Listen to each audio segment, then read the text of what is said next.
అందరికీ హాయ్ అండి. Welcome back to my channel. ముఖ్యంగా ఈరోజు మన వీడియో వచ్చేసి పెన్షన్‌లకు సంబంధించి చాలా మంది లబ్ధిదారులైతే భయపడుతున్నారు కదండీ!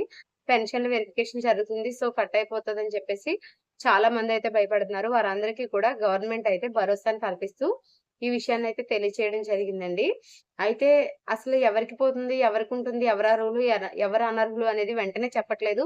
మనకి ఫిబ్రవరి 1 తారీఖు వరకు కూడా పెన్షన్ ఇచ్చే వరకు తెలీదు అని చాలా మంది అభ్యర్థులైతే టెన్షన్ పడుతున్నారన్న విషయం అందరికీ విదితమే. వీరందరికీ కూడా చిన్న క్లారిఫికేషన్ అయితే గవర్నమెంట్ తరపు నుంచి రావడం జరిగిందండి. సో, ఎవరైనా మన ఛానెల్‌ని కొత్తగా చూస్తున్నట్లయితే సబ్స్క్రైబ్ చేసుకోండి. వీడియో నచ్చినట్లయితే లైక్ చేయండి, షేర్ చేయండి. మీకు ఇంకా ఏమైనా డౌట్స్ ఉంటే కామెంట్ సెక్షన్‌లో కామెంట్ చేయండి. ముఖ్యంగా వచ్చేసి పెన్షనర్స్‌కి సంబంధించి తనిఖీ అయితే జరుగుతుంది కదండీ! ఈ నెల 20వ తారీఖు నుంచి మనకి ప్రస్తుతానికైతే వికలాంగులకు, దివ్యాంగులకైతే మనకి వెరిఫికేషన్ అయితే స్టార్ట్ అయిపోయింది. ఆల్రెడీ రూ. 15,000 పెన్షన్‌దారులకైతే వెరిఫికేషన్ అనేది కంప్లీట్ అయితే అయిపోయింది.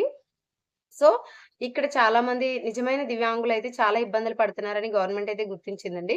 కానీ ఇక్కడ ఏమీ చేయలేని పరిస్థితిలో గవర్నమెంట్ ఉంది. ఎందుకంటే చాలా మంది ఇందులో ఫేక్ ఉన్నారనేదైతే నిజం. సో, దీనివల్ల కొంతమంది లబ్ధిదారులు ఇబ్బంది పడుతున్నారు.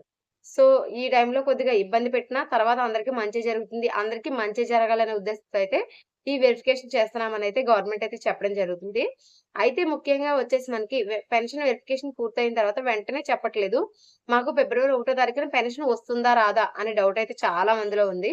సో, ఇప్పుడైతే చెప్తున్నానండి. 90% కాదు 99.99% కూడా ఫిబ్రవరి 1 తారీఖు అందరికి పెన్షన్ వచ్చేస్తుందండి. ఎందుకంటే ఇంకా లిస్టులనేవి విడుదల చేయలేదు గవర్నమెంట్ ఎవరు ఇనెలిజిబుల్ అనేది.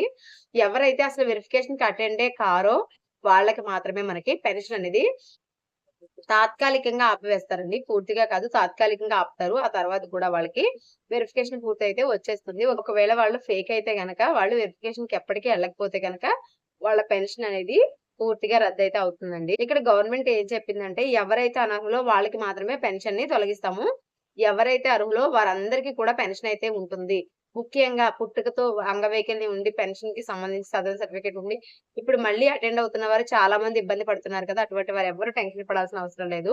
వాళ్ళందరికీ వస్తుంది. కేవలం వీళ్ళు ఎవరైతే డాక్టర్స్‌కి మనీ ఇచ్చో లేకపోతే రికమెండేషన్‌తోనో వాళ్ళకి లేని అంగవైకల్యాన్ని ఉన్నట్టుగా సృష్టించుకొని, అలాగే యాక్సిడెంట్‌లో అంగవైకల్యం వచ్చి తర్వాత అది సర్దుకున్నా సరే అదే పెన్షన్ కంటిన్యూ చేస్తున్న వారికి, ఇలాంటి వారికి మాత్రమే అక్కడ ఇబ్బందుంటుందని చెప్పారండి. అలాగే రూ.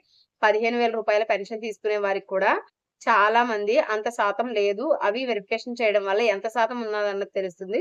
నిజమైన లబ్ధిదారులు లబ్ధి పొందుతారు. అలాగే ఈ ఎవరైతే అనర్హులున్నారో వీళ్ళని తీసేయడం వల్ల కొత్తగా అప్లై చేసుకోవడానికి ప్రజలకి కూడా మనకి గవర్నమెంట్ ఖజానాకి కూడా ఇబ్బంది లేకుండా ఉంటుంది. కొత్త పెన్షన్‌లు ఇవ్వడానికి ఇంకా మనకి సులువుగా ఉంటుంది అనే ఉద్దేశంతో అయితే మనకి శ్రీ డోలా బాల వీరాంజనేయులు గారు, అలాగే మనకి చంద్రబాబు నాయుడు గారు, ఇంకా ప్రభుత్వానికి చెందిన ఉన్నతాధికారులందరూ కూడా ఈ విషయాన్నయితే తెలియచేయడం జరిగిందండి.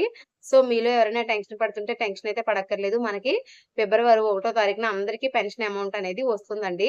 ఇందులో ఏ మాత్రం మార్పులు, చేర్పులు లేవని చెప్పి చెప్పడం జరిగింది. సో, ఎవరు కూడా టెన్షన్ పడొద్దు. Thanks for watching. బై.